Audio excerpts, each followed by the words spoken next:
Parce que j'ai compris que, au fond, il me livrait un testament spirituel. Il m'a dit, vous savez, Jean-Marie, on a beaucoup de points communs. Nous sommes des naturalistes, c'est-à-dire nous sommes des gens qui étudions la nature sur le terrain. Alors Monod était de grands spécialistes des déserts. Il savait tout sur le désert.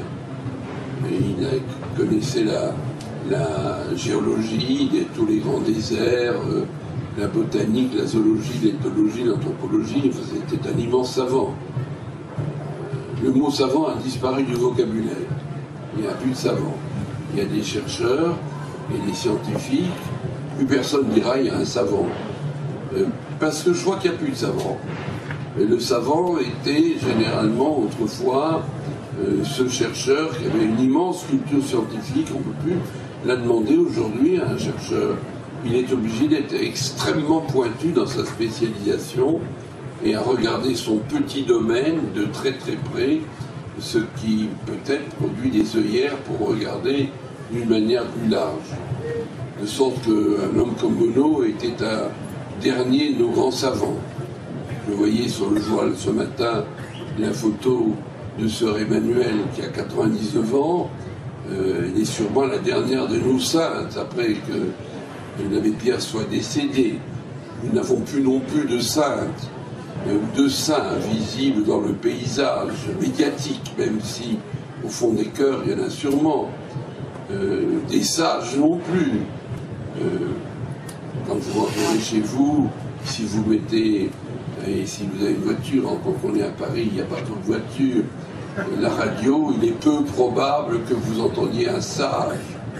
On voit défiler d'innombrables gens sur le canapé rouge de Drucker, tout sauf des sages.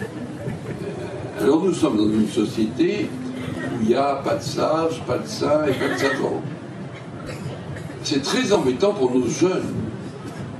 Nos jeunes sont dénutris, très mal nourris au McDo, et spirituellement pas nourris du tout.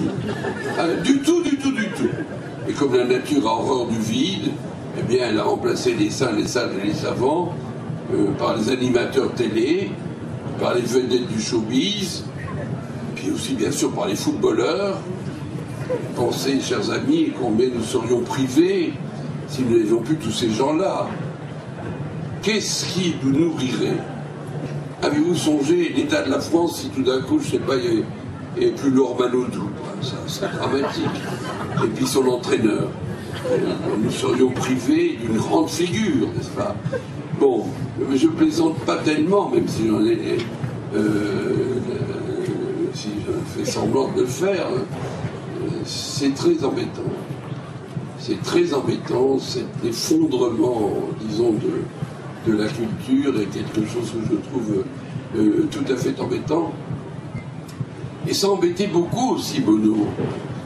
Alors il me disait, vous comprenez, au fond, nous sommes les derniers naturalistes. Aujourd'hui, les biologistes, ils ne reconnaissent plus un bleu et un coquelicot parce qu'ils ne vont plus dans la nature, ils sont au labo. Alors c'est les OGM, la thérapie génique, le clonage, les embryons. Alors là, il y a des millions de chercheurs qui travaillent là-dessus.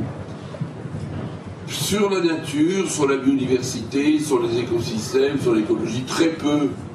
Très peu. Alors il me dit, comme 2 ans ont disparu, nous qui sommes les derniers naturalistes, moi j'ai beaucoup crapahuté dans les montagnes où se cache Ben Laden. Maintenant, c'est là que j'ai appris sur le terrain l'écologie. Il m'a dit, quand nous mourrons, on nous mettra dans un bocal, ici au muséum, comme une espèce disparue. Et puis il me dit, on a un deuxième point commun. Alors ça, c'est encore plus extraordinaire, parce que nous sommes des scientifiques chrétiens croyants. Ça, Jean-Marie, en France, c'est extraordinaire. D'ailleurs, on dit qu'on est des obscurantistes, ou bien qu'on est des illuminés. Alors il me dit, c'est curieux d'ailleurs, parce que l'illuminé vit dans la lumière, l'obscurantisme vit dans les ténèbres, et ça veut dire la même chose. C'est vrai que c'est drôle. Alors il dit, bon, écoutez, c'est une deuxième raison pour laquelle on nous mettra dans un bocal. Évidemment, quand nous aurons disparu, nous sommes les derniers scientifiques croyants dans ce pays.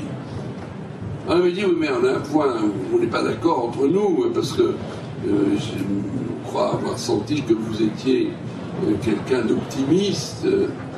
Est-ce que vous êtes optimiste? Oh, j'ai dit, je suis plutôt réaliste. Oui, mais vous pensez que l'humanité va s'en sortir?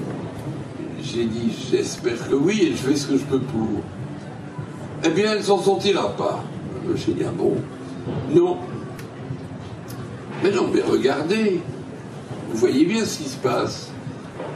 On est en train de détruire les milieux naturels, les forêts qui font l'équilibre du climat disparaissent à toute vitesse, et on a beau mobiliser d'innombrables ONG, et organismes et associations, et multiplier les conférences, les colloques, ça n'a pas changé la millimètre, ce qui est hélas vrai.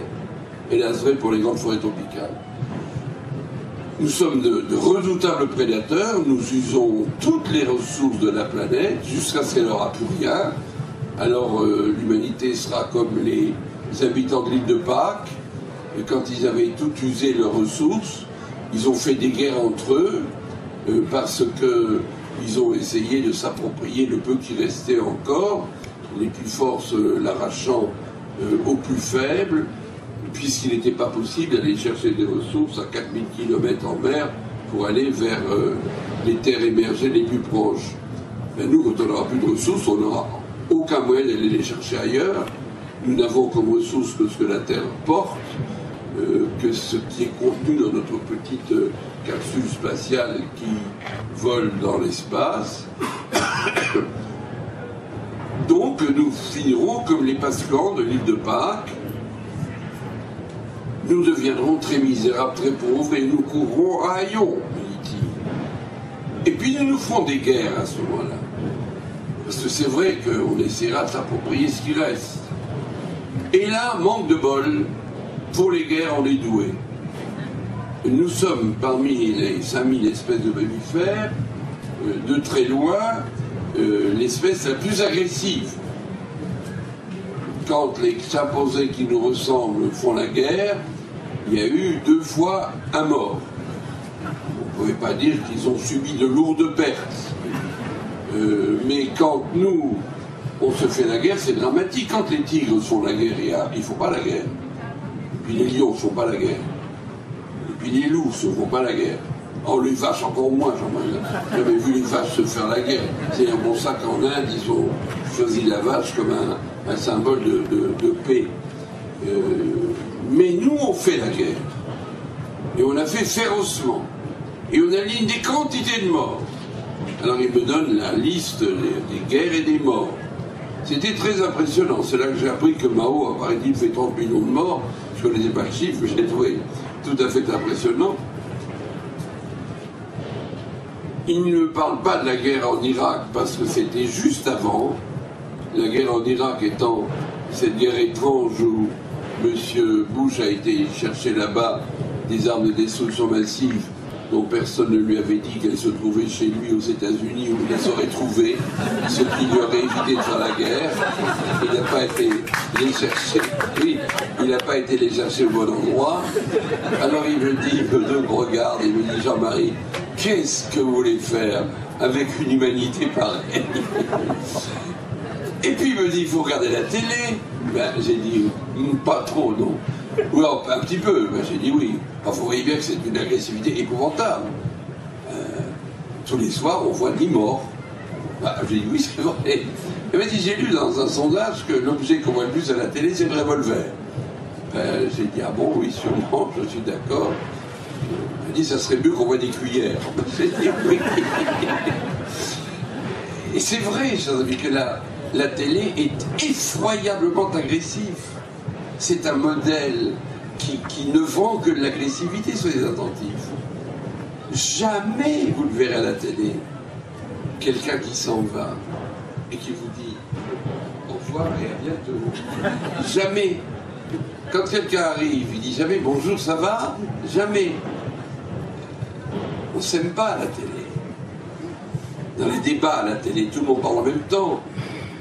Quand les politiques parlent, eh bien, quand les Romains regardez les premiers chrétiens, ils disaient « voyez comme ils s'aiment ». Et quand on regarde nos débats, on dit « voyez comme ils s'aiment pas ». Donc il y a beaucoup d'agressivité. Et il avait raison sur tout ça. Tout ça c'était vrai et c'était juste. Alors il me regarde avec ses yeux bleus profonds. Il me dit « à moins que ». Et vous comprenez, les gens d'Asie ont eu l'enseignement de Bouddha, qui n'a pas de compassion, qui est quand même très porteur. Et en Occident maintenant, ces idées progressent. Nous avons eu Jésus. Alors il a parlé d'amour, c'est le fameux « aimez-vous les uns les autres ». Alors il me dit « vous comprenez, moi j'ai 96 ans, il avait 96 ans, mais personne ne l'a jamais dit, c'est idiot ». Et il m'a dit tout le monde trouve ça bien. Seulement il y a un problème. C'est qu'on n'a jamais essayé pour de bon.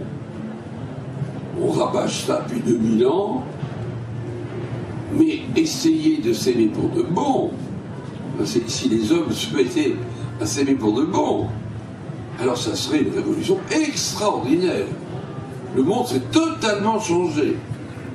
Il n'y aurait plus d'armes nucléaires, d'ailleurs il n'y aurait plus d'armes du tout, il n'y aurait non plus de guerre du tout. Quelle belle utopie, disait-il. Les gens seraient soignés, les gens seraient nourris, et puis surtout, on serait joyeux d'être ensemble. Alors, ça n'a jamais marché. Oh, je me dis, c'est pas trop grave, parce que jusqu'à présent, quand il y avait une guerre, après, ça repartait. Quand une civilisation s'effondrait, une autre prenait le relais. Mais il me dit, attention, c'est la première fois dans l'histoire de l'humanité que nous pouvons détruire l'humanité tout entière. Ça, c'est jamais arrivé. Nous sommes la première génération qui avons cette responsabilité écrasante de porter l'avenir de l'évolution et de l'homme et de la Terre. Et de ce point de vue, nous sommes devant une problématique totalement nouvelle. Et ça, il me dit, les gens ne s'en rendent pas compte.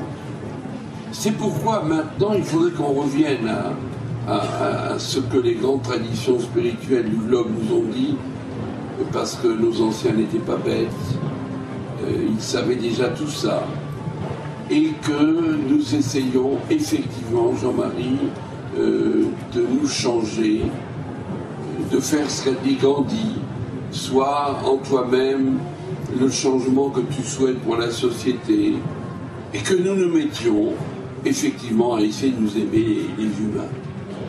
Et alors il me prend la main, saisit la main, et il me dit, il paraît que vous faites beaucoup de conférences. Je dis oui, ça serait bien que vous le disiez, Jean-Marie, ça, parce que, vous savez, c'est très important. Mais sinon, on n'en sortira pas. Ça va être très très dur de s'en sortir. On a peu de chance de s'en sortir. Mais s'il n'y a pas une profonde solidarité, une profonde capacité de se comprendre, de se respecter, de dialoguer, et finalement de s'aimer pour de bon, alors là, on s'en sortira pas. Et voilà, il faut en larmes. Il sanglote. Et je lui ai promis de le dire, puisqu'il me le demandait dans mes conférences que je fais, dans toutes les conférences, et je crois qu'il avait raison.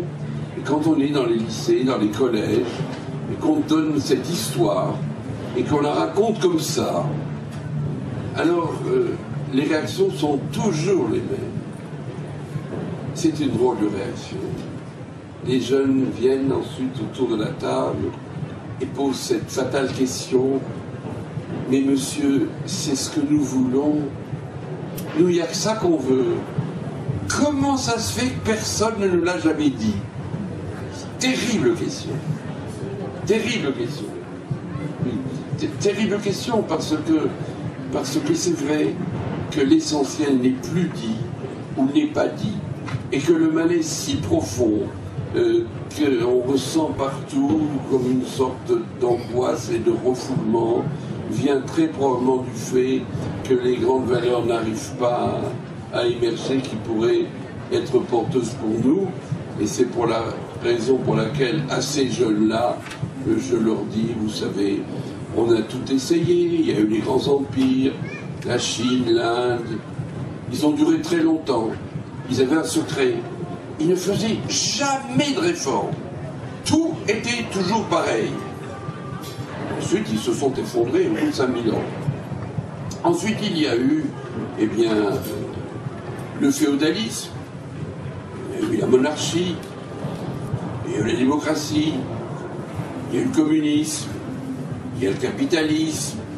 Et bien tout ça, ça a à chaque fois branlé dans le manche à quelque part. Et maintenant, le capitalisme, qui est devenu purement financier, entrepreneurial, plus du tout, mais financier, spéculatif, tout à fait, branle dans le manche aussi.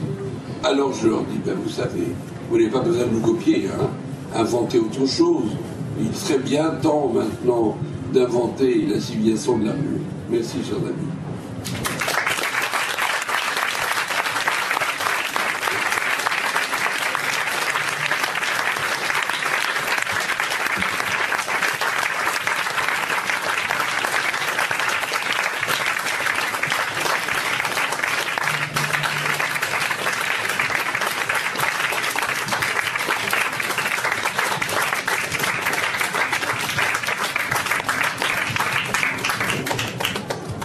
Monsieur Pelt, je voudrais vous remercier au nom de l'association Terre Alliance de vous être déplacé de Metz pour être venu jouer votre rôle de parrain et nous soutenir vraiment comme nous l'attendons, parce que le Festival de la Terre, c'est effectivement une initiative qui a besoin de soutien, une initiative ambitieuse pour la planète.